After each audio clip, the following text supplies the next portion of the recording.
Welcome everybody to Fantasy and Frames Dynasty 365. I'm your host tonight, Stacey Perez. In the house, we have got our Dynasty deviant. Chris Burns is here with us. We've also got Rich Sickles, the gingerbeard man, down here in the corner. And guys, our very special guest with us tonight, like one of the hardest working people in the fantasy football community. Guys, you know him. He is the OG of fantasy football. We've got Mr. Theo Gremminger from Player Profiler here with us tonight. Guys, it is going to be a great show. Buckle up. Let's do it.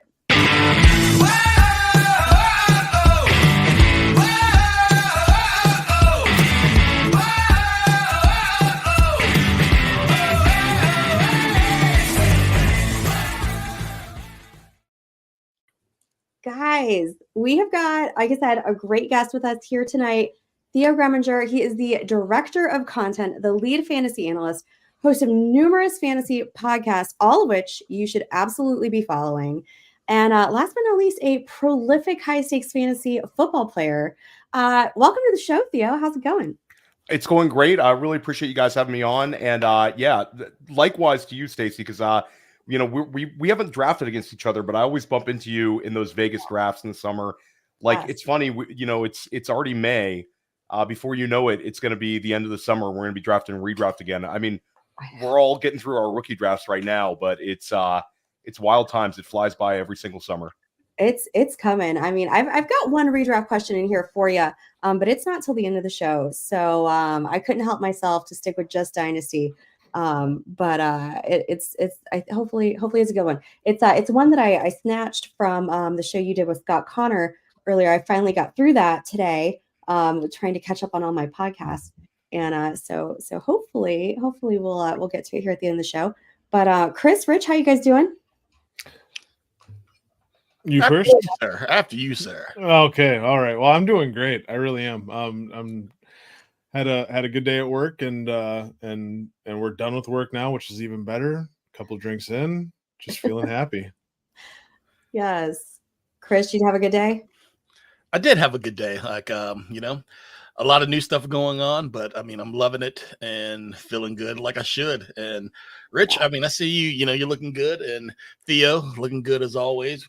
I'm trying to perfect those dulcet tones that you have when you're coming across the airwaves. But I just love it, man. So, oh no, I appreciate it. I appreciate it, Chris.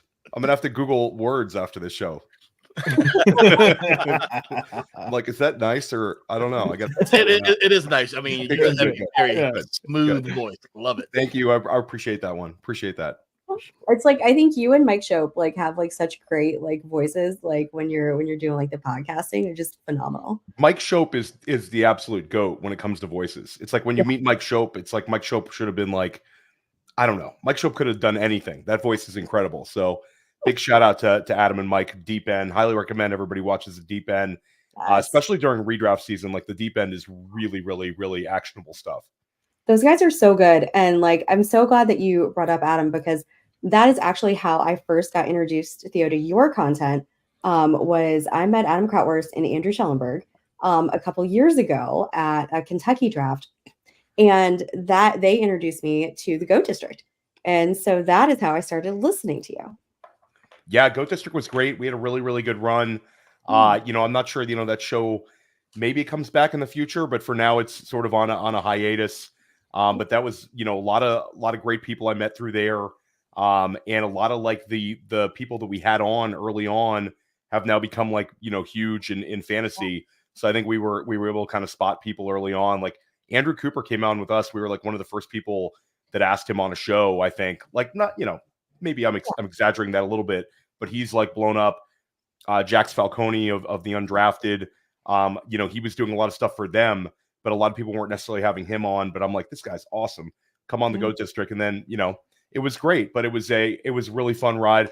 Shout out to Dan Williamson. He's doing content now for Player Profiler, one of the best high stakes drafters out there, Dynasty, Best Ball, you name it. Dan's fantastic. And Dan is now co-hosting Stack Hunters with Bradley Stalder, which is sort of our best ball show. And that's really good stuff. So anybody who listens to the GOAT District, you can find Dan Williamson over at Player Profiler now as well. Ooh, I'm going to have to check that one out. Yeah. Add to my list. There's so much good content out, even in the off season, it's hard to catch up on everything. Yeah, there's more and more content coming out like all the time. I think it's a good thing and it's a bad thing. I think it's a good thing because there's more for us to listen to. Like you're not going to run out of podcasts. And, No. hopefully there's more and more interesting people writing things every single year, more unique perspectives, more interesting ideas of ways to like find edges in the game. But I will say that it can get you all messed up during the summer because if you listen to 25 podcasts, you might end up liking every single player at ADP. So it's all about like taking in the information and being able to whittle some and say like, I'm listening to this person, but I don't necessarily have to agree with everything. It's like, Yeah. do they come up with something that's like thought provoking, that helps me in my draft process, that kind of deal. Oh yeah. Well, we've got a little bit, I'm going to say breaking news-ish before we jump into our main questions. But this is kind of speculative. But Theo, we want to get your thoughts on T. Higgins if he does leave Cincinnati. What does this mean for Jermaine Burton? I'm a big Andre Yeshivas guy. Does this mean anything for them? Does this give them a boost at all? Are they going to be relevant at some point? Well, I think 100% it would give Yoshivas and especially Burton like a pathway. I like Yoshivas a lot too. I don't kind of know his target ceiling. I mean, you're talking about a guy that was a super athlete, Princeton, but like a later day 3 guy. Burton, there was all these rumors that teams were going to pass on him because of like off-field stuff. And his off-field stuff is not like the guy's getting arrested. The guy just has like went through a lot of different schools. And I think that's sort of the thing. He never really clicked with either coaching staff. Guy was at like 6 schools in 8 years. But it wasn't anything that like, you're like, oh, whoa. So I think that franchise has shown that they've been willing to take chances on guys. And certainly Burton's a low risk chance. It's like, hey, we'll take this guy in the 3rd because people didn't want him the 2nd. I think Burton's really good. It's also funny though, Stacey, because those guys are very different than Tyler Boyd. And Tyler Boyd was also like a consistent part of that offense for years. So you have 2 guys that don't really project to be like kind of like slot winners. I guess you could move Burton there.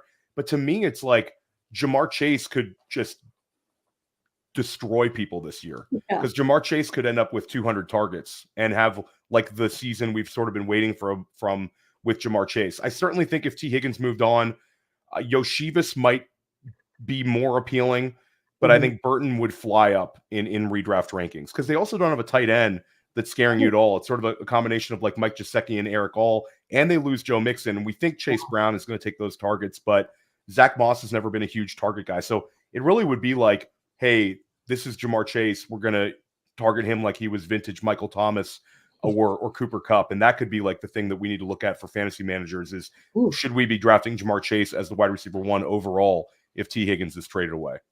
Oh man, so that's like next season. Watch out, Jamar Chase is coming in at the number 1 overall. Oh yeah.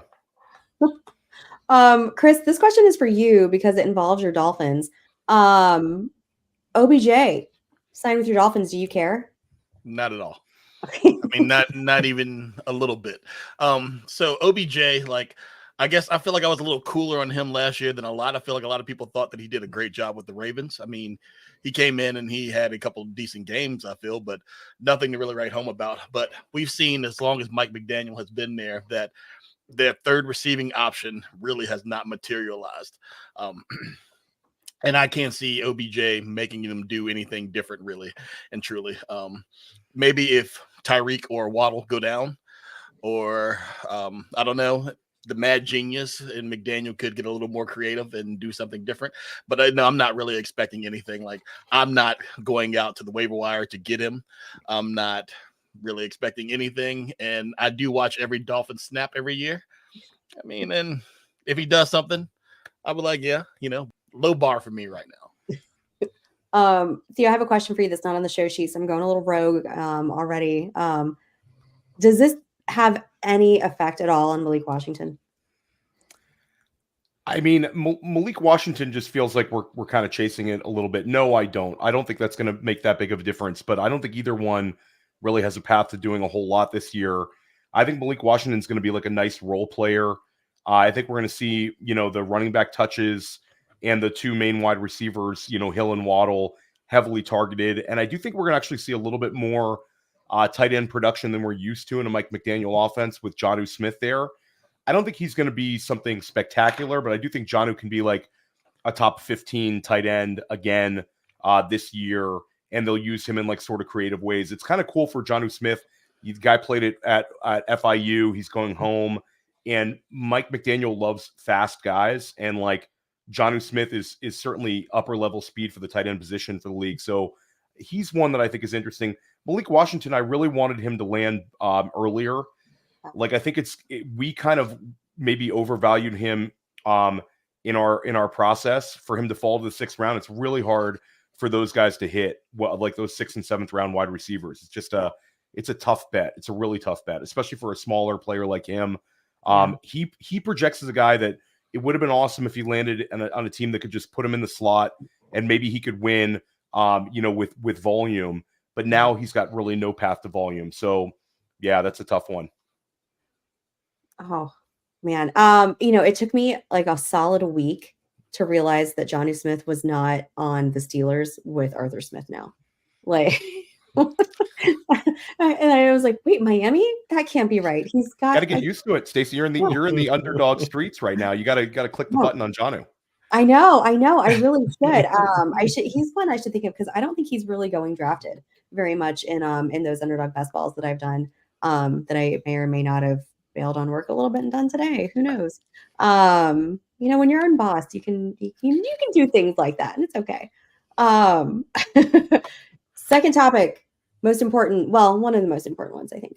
ADP updates. Now that we know landing spots, like I wanted to pick some that were not as obvious, like our great landing spots, like Ladd, Marvin Harrison. Like those guys are studs. We know this. We don't need to beat that into the ground.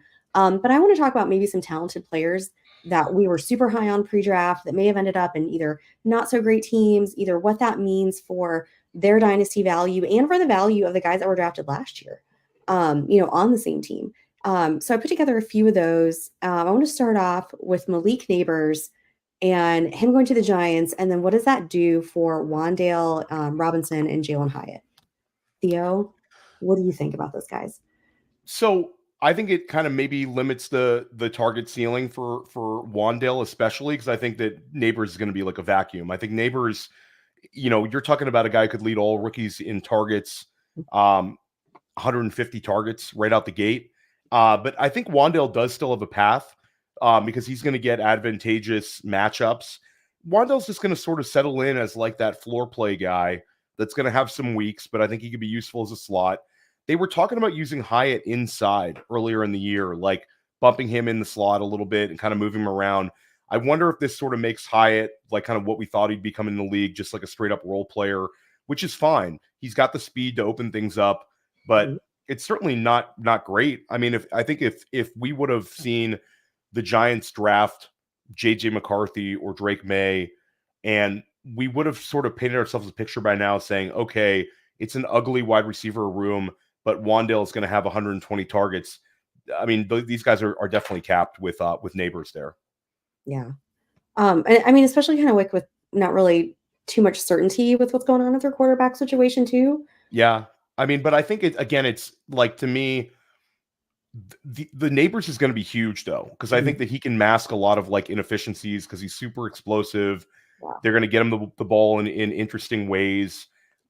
So again, like I'm not a huge Daniel Jones guy by any means, and certainly not a Drew Lock guy, but we did see Daniel Jones give you top 10 production at the quarterback spot like 2 seasons ago under Brian Dable. So like, I don't think it'll be as bad as it was last year. And I do think this offense was like screaming for a player of Neighbors quality, and they got it. So we'll see.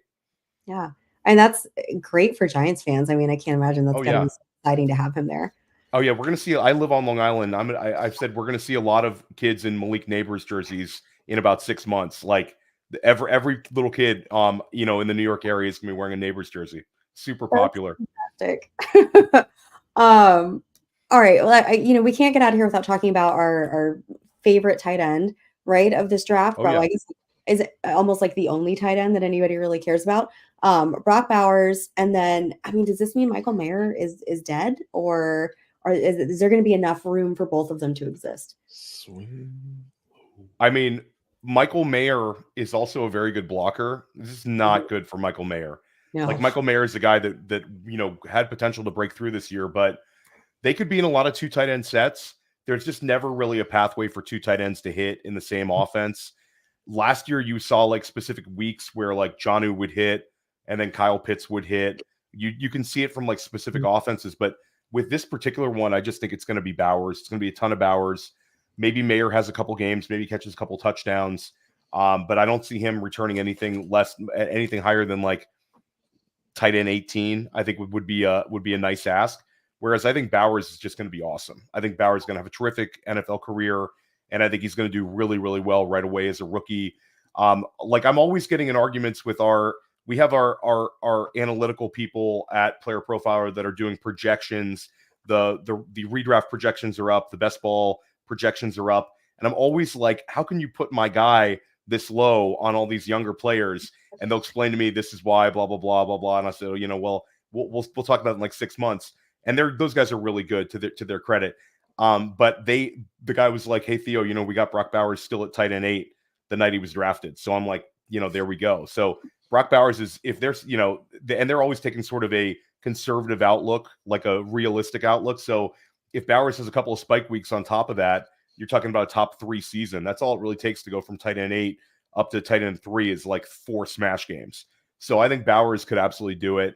It's not good for Michael Mayer at all. So I almost hate making this like comparison, especially after giving the Tom Brady roast recently, but there's like no way that this is going to be like a Gronk, Aaron Hernandez, like tag team duo or anything like that. No, I mean, I think that would be like, there's also Devontae Adams who's had 3 straight years of 169 or more targets, like one of the most heavily targeted guys in NFL history over a 3-year span. So like, Devontae's had 3 of his highest target seasons ever as a Las Vegas Raider. And even if the offense changes a little bit, Devontae is still a lock to go for 150 plus, even at his age. So there's just, it's not that many pathways. I think the one pathway for having the 2 tight ends kind of excel is maybe they don't trust the Zamir White backfield as much as they did Josh Jacobs. There's no indication that they're not going to try to do the same things with Zamir White as they did with Josh Jacobs. But maybe when push comes to shove, they're a little more open to passing inside the red zone, maybe a little play action to the tight end instead of, the tailback dive with Jacobs. I don't know. I'm trying to paint pictures here, but it's a tough one. You got to kind of galaxy brain your way to Michael Mayer viability.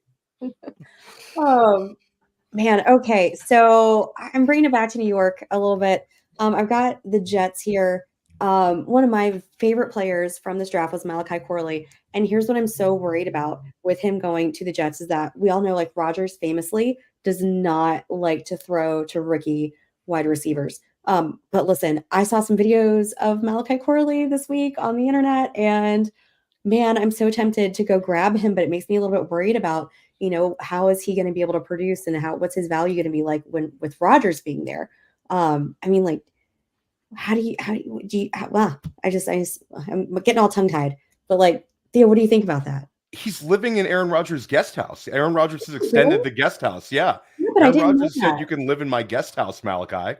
So you have the guest house narrative, which is like, God. That's Stafford and Cooper Kupp having breakfast together again, all over again. Time. That's big How time. did I not know? How did I miss this news? Yeah. So like Aaron Rodgers wants him to like, that's like the last time we saw a quarterback, having somebody live at his house was like Tom Brady with Antonio Brown and be like, come live with me. Well, no, Malachi's obviously, everybody loves Malachi Corley.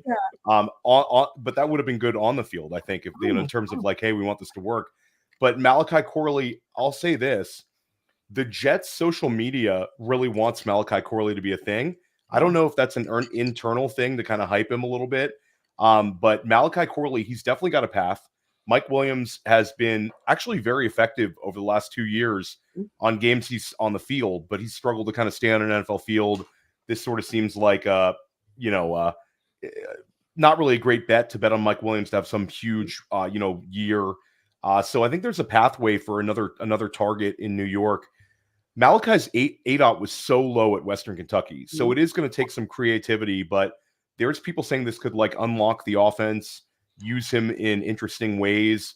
Now, whether that's like going to correlate to fantasy success or just making their NFL offense better, I don't know.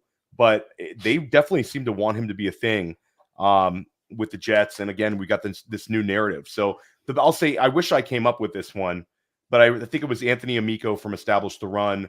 I'll give him a shout out because he said this could be like a Randall Cobb, like Aaron Rodgers' new Randall Cobb, and that got me like really excited. Kentucky and Western Kentucky. Oh, yeah. Exactly. Oh man, I got it. I think the biggest thing that a lot of people, the whole Rodgers doesn't like rookies. Rodgers likes who he trusts. If he doesn't trust you, he's not going to give you the ball. Like even his boy Randall Cobb said that on Hard Knocks last season. He was like, if 12 doesn't trust you, you're not seeing the ball. So you earn his trust, he will throw it to you. Like, just how he is. My whole thing, my contention, and it's not because I'm a Dolphin fan. I just feel that as long as Woody is doing his thing with the Jets, I really don't feel so great about him. Like, I think that what we saw, like with Wilson last year, when he didn't have a quarterback, I'm not so sure that he's got one now, even though everybody expects Rodgers to come back. I mean, he's 40. He blew that Achilles that everybody saw, and he was supposed to come back in record time, but he didn't.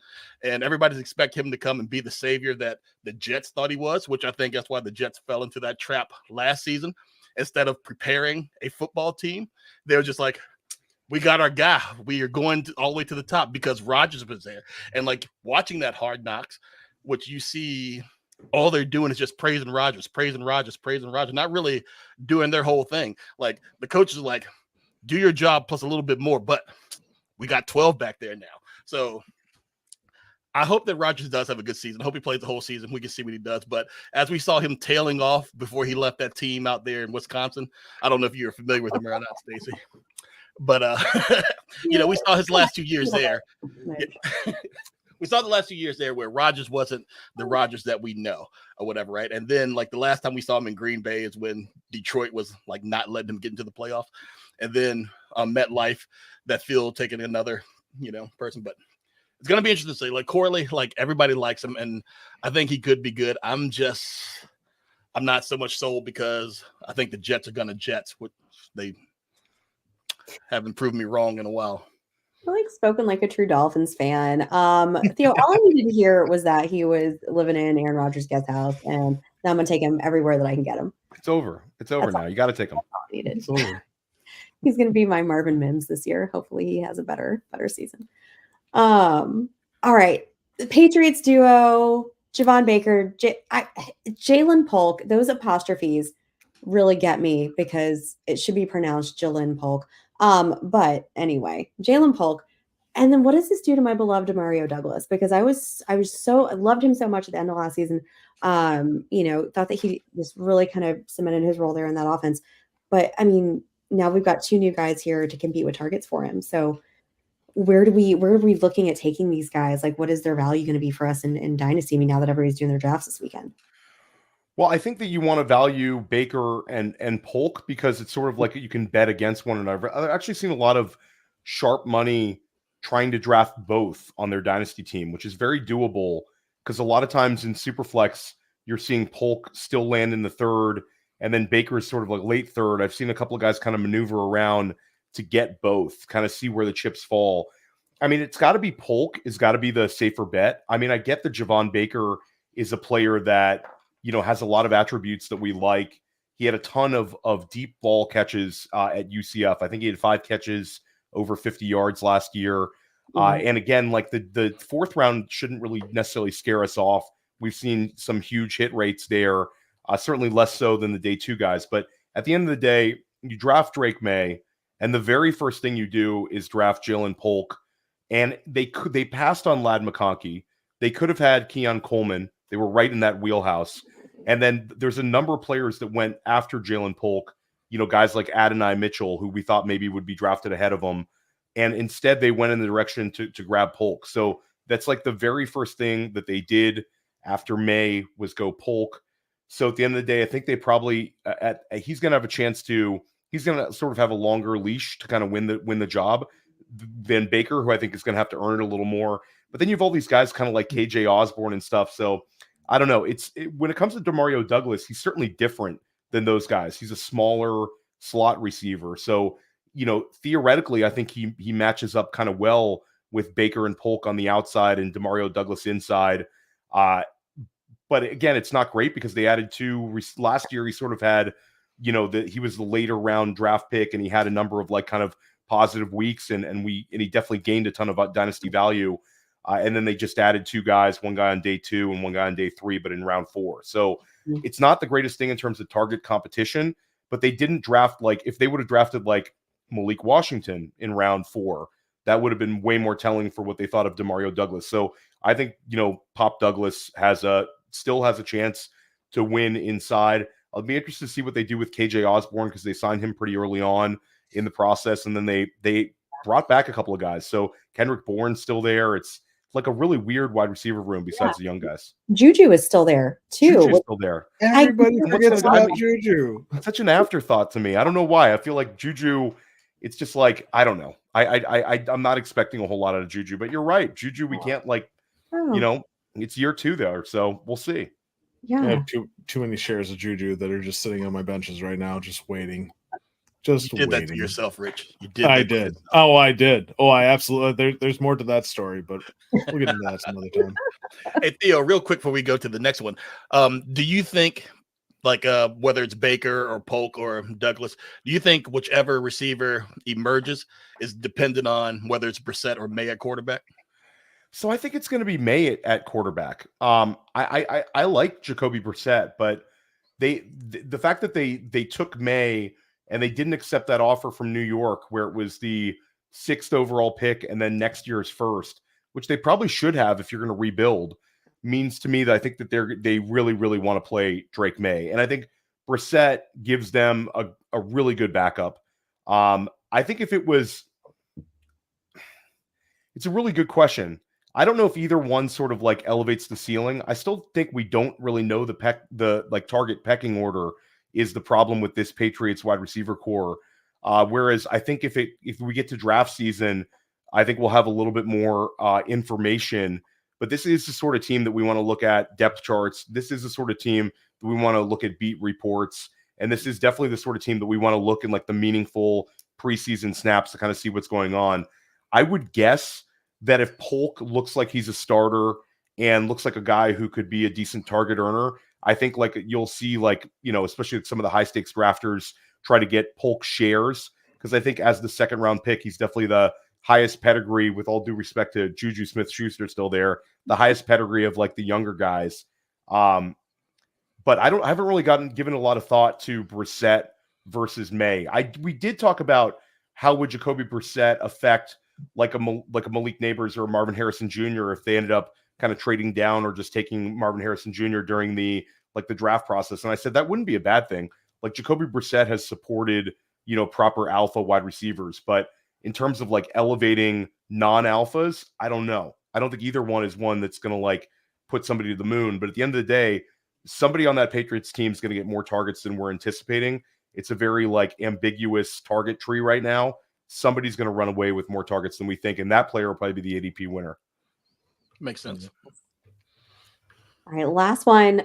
Finally, some running back love here. Is Jonathan Brooks our number 1 running back in Dynasty this year? I know the Panthers are not, the greatest team there, but I don't know. What are your thoughts on Jonathan Brooks as far as Dynasty goes? So I really like the landing spot because they took Brooks as the first running back off the board. They took him a little bit higher than sort of like, the Vegas projection, which had him like going down where the Dallas Cowboys were drafting. And Brooks lands with Dave Canales, and Dave Canales had, some of the best running back volume and usage that you could ever ask for last year with Rachaad White. I think Rachaad White was north of I think he was 322 touches last year.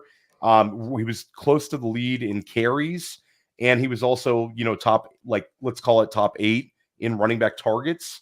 And then Dave Canales, in his, one of his first moves as head coach is they go and get him his back that fits his system. So I think there's certain people out there sort of scared about how Chuba Hubbard performed and all that. But, a new coach, he went out and got his guy Brooks. And Brooks in the Rachaad White role, that's something we can get really excited about, because Brooks does project as like a 3-down back. He can handle the receiving work. He has big playability. So I mean, we have to feel great about it. The other argument is Trey Benson, though, because Trey Benson, incredible athlete, incredible speed scorer, big back with speed, ran a 4.39 40, and now he lands on an offense that's like really, really ascending. Mm-hmm. So as good as Brooks is, you're still talking about a bottom half offense, whereas Arizona, if everything clicks, they could score a lot of points. Yeah. And once Trey Benson sort of overtakes that situation, I think there's a chance that like a year from now, when we're drafting underdogs and we're drafting our redraft leagues, Trey Benson could be like a second round pick in redraft next year.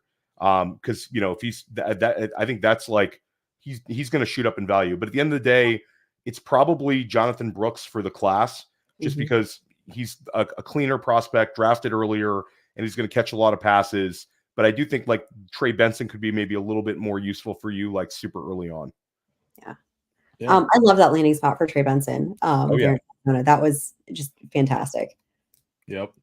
No, absolutely. And there's actually a few running backs that I really loved where they landed at. And I was wondering, Theo, there's players in general that they weren't really on my radar ahead of time pre-draft, but now they are definitely on my radar going into my rookie drafts that I have going on. And I was just wondering, is there anybody that has landed on your must draft list just based off of landing spots?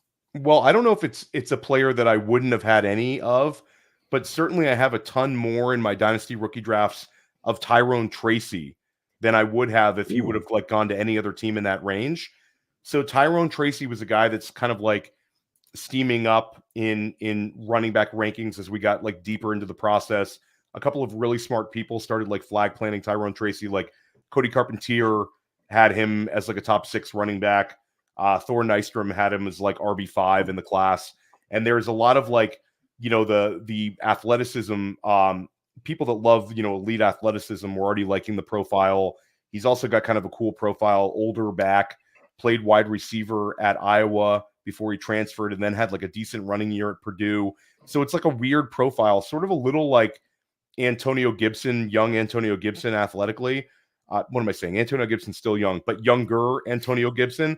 And now he lands in a situation where it's Devin Singletary ahead of him, and then a couple of Jags like Eric Gray.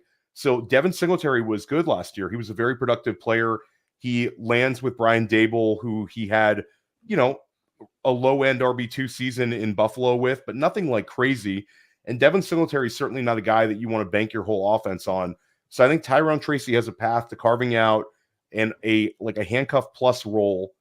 And then if he takes over that backfield with his explosive athleticism, his potential as a receiver, and the fact that offense is, besides Malik Neighbors, doesn't have a whole lot of like established alphas, I think Tyrone Tracy's got a really cool path, and he's cheap in rookie drafts. There's definitely people reaching for him now.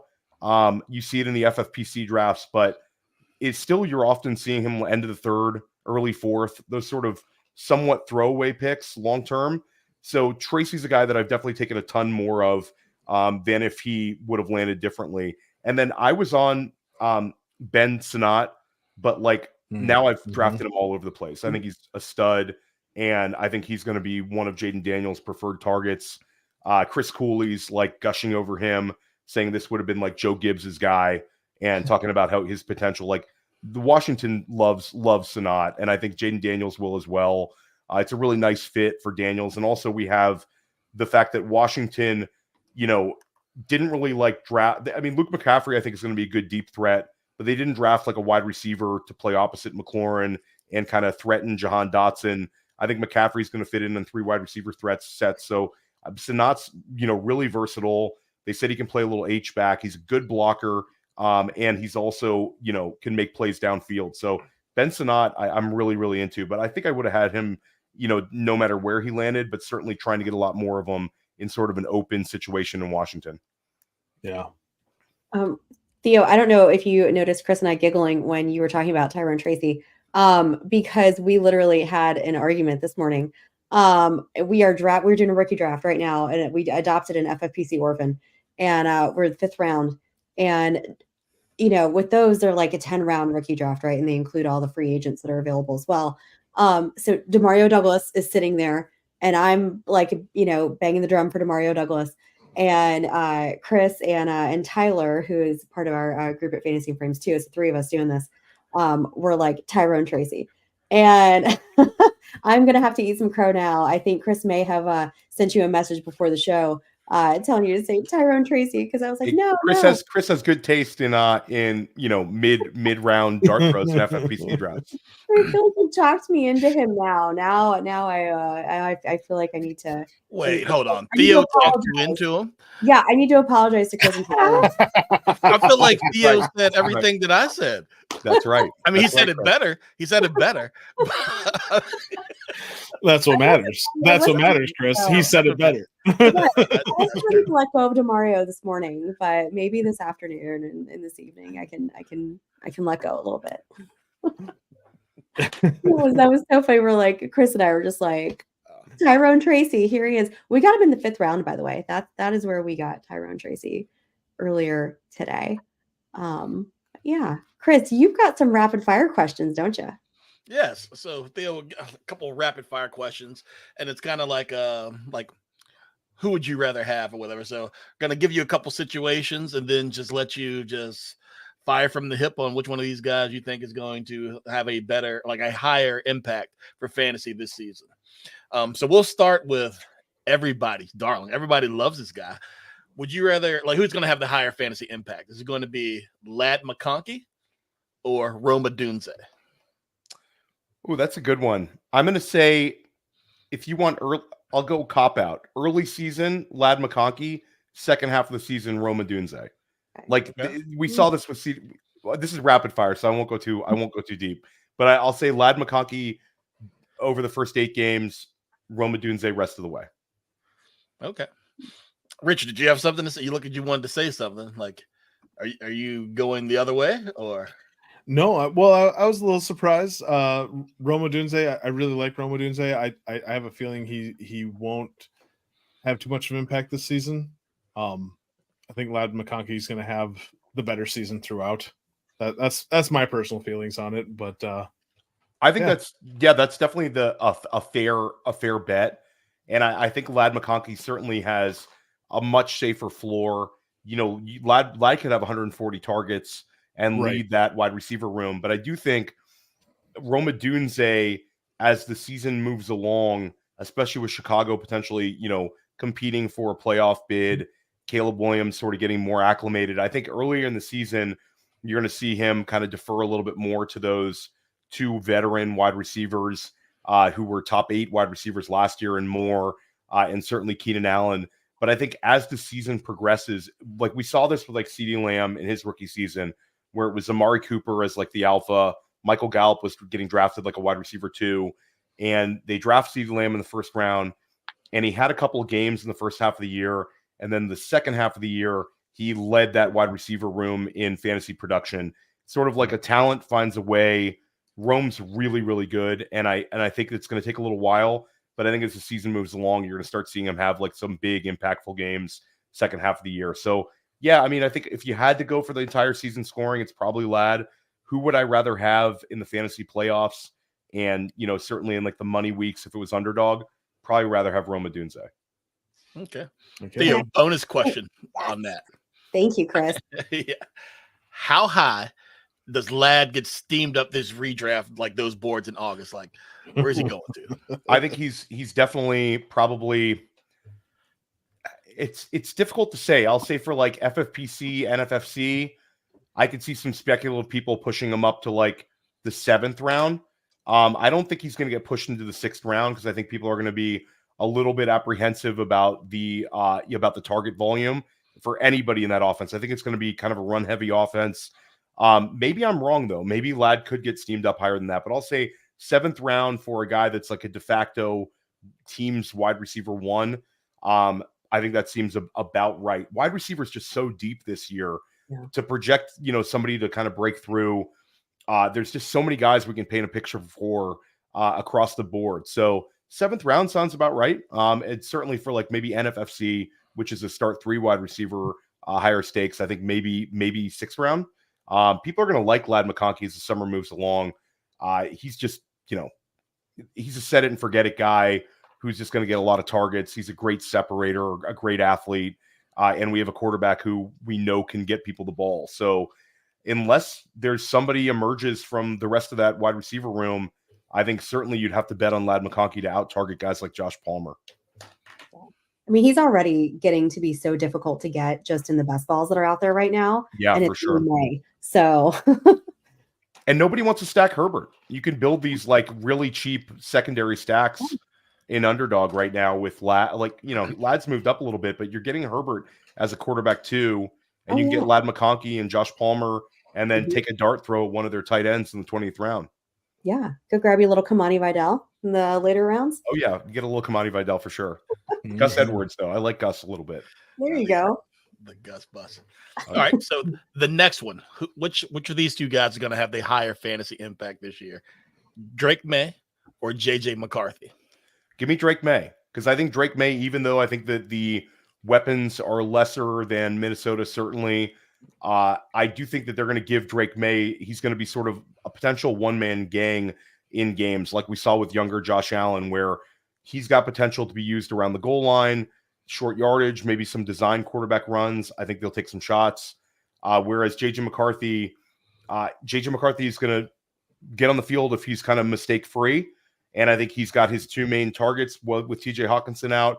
It's going to be a ton of Justin Jefferson.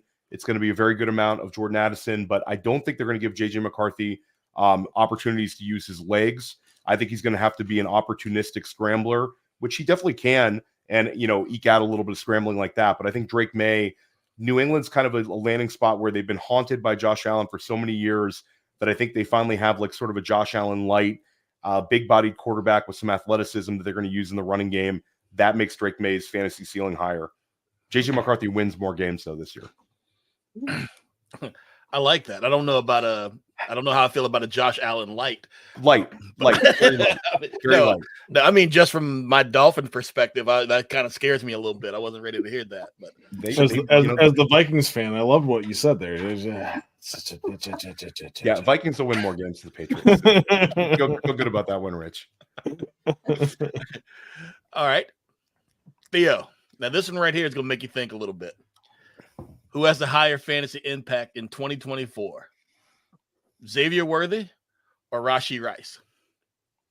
Give me Xavier Worthy, because I think Rashee Rice is gonna miss some games. And I think Xavier Worthy's going to get off to a really fast start. And even if Rashee Rice played, I still think that there's a chance Xavier Worthy just meshes with Mahomes.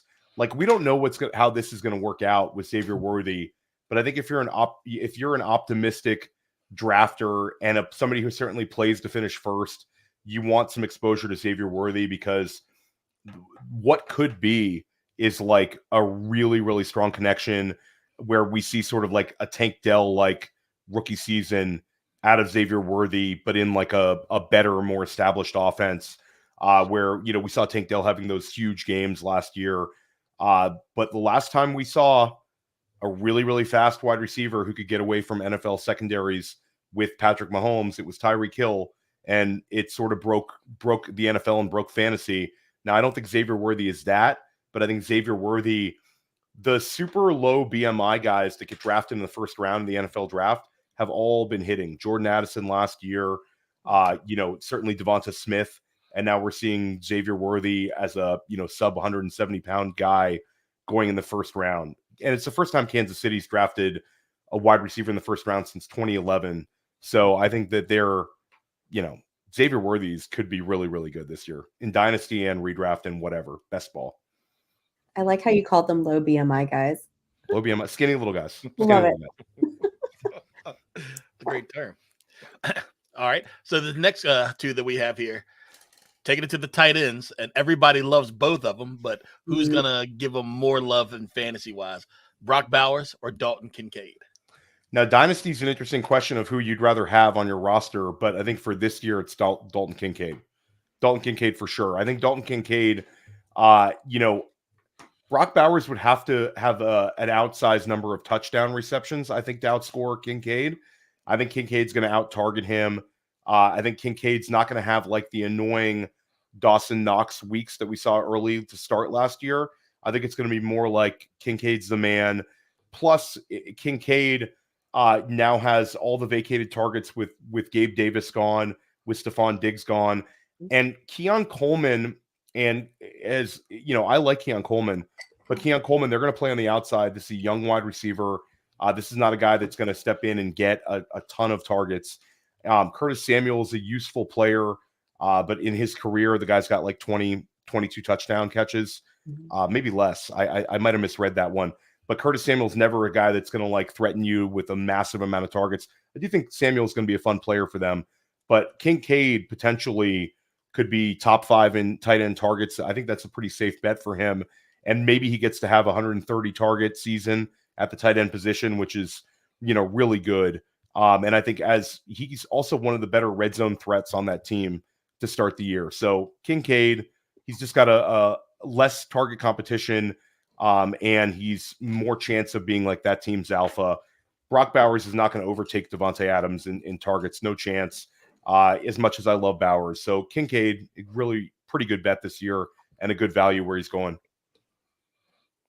I agree. I like that a lot. Stacy, are you okay with that? Yeah, that's okay. I'm okay with that. That works for me. All right. What a relationship would that have to Darnell Washington's hands, though? Oh my goodness, Theo, this is a running joke that we have since last season. Theo, do you know how large Darnell Washington's hands are? Quite large.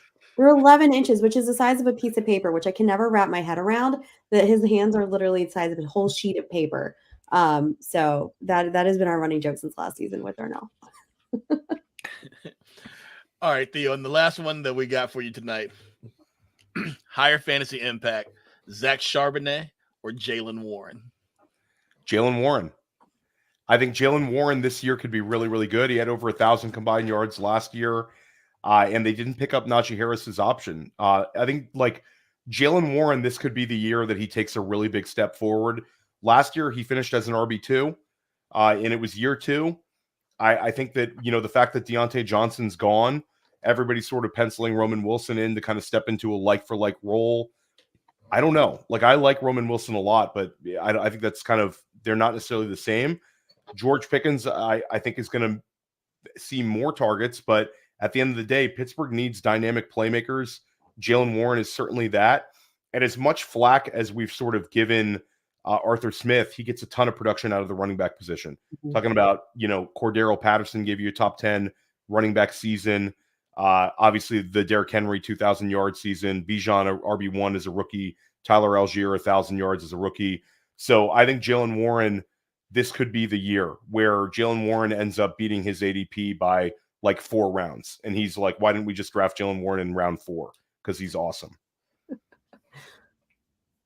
I'm like the biggest Jaylen Warren fan.